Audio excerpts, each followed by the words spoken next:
Bonjour à toutes et à tous, bienvenue sur la chaîne. Aujourd'hui, j'avais envie de parler de Justice sans sommation. Un film de coréenne, donc sorti dans les années 90, 93 je crois, c'est ça, 93. Donc un film qui m'avait remarqué, la première fois que je l'avais vu en téléchargement à l'époque, je me rappelle, dans les années 2000, parce qu'en VHS ça c'était introuvable.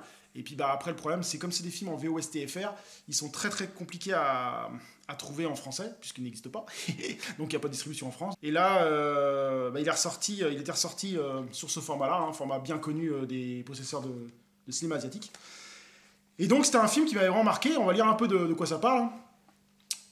De génération en génération, les membres de la famille Wang portent l'uniforme de la police de Hong Kong. Malgré le décès du père et de ses deux fils les plus âgés, la mère et ses 4 filles continuent de faire respecter la loi. Le plus jeune fils est marié à Mina, elle-même enrôlée dans les forces de police. Lors d'un raid contre un dangereux gang, l'une des sœurs commet une sérieuse erreur qui fait capoter l'opération. Le gang se venge en tuant le mari de Mina. Oui, il spoil pas mal quand même. Cette épreuve, je vais m'arrêter là, parce que ça, je trouve que ça spoil pas mal. Ça gâcherait votre histoire si... Voilà.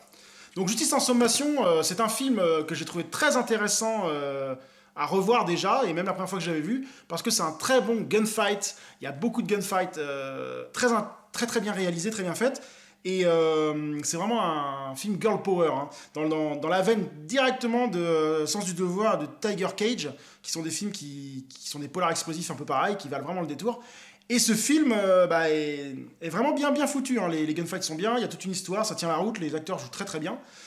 Après, le seul petit reproche que je lui ferais, c'est le manque de combat à main nue. À part sur la fin, bien sûr, qui est excellent, mais ça m'a un petit peu manqué dans ce film-là. Mais le reste est vraiment bien fait, l'histoire est bien faite. Bien sûr, c'est du Sammo Hung, hein, Sammo Hung, donc il a produit le film, et il est dans le film d'ailleurs. Et tout y est, hein, c'est un bon polar asiatique, un beau polar de coréenne, qui ici nous sent un très bon film. Et donc, ce film vaut vraiment le détour si vous ne l'avez pas vu, surtout que maintenant, je crois que sur Amazon, il vaut que dalle, hein. Il vaut aux alentours de 6-7 euros, donc c'est rien du tout. Donc, oui, Justice en sommation, moi je vous le conseille si vous ne l'avez pas vu. C'est un film qui vaut vraiment le détour. Si vous aimez les polars, gunfight, avec du girl power, ce film est fait pour vous. Si vous avez aimé Le Sens du devoir, Tiger Cage, foncez, ça vous allez adorer ce film-là. Par contre, le problème, c'est que pour ceux qui aiment la version française, il n'y en a pas. C'est de la VOST-FR.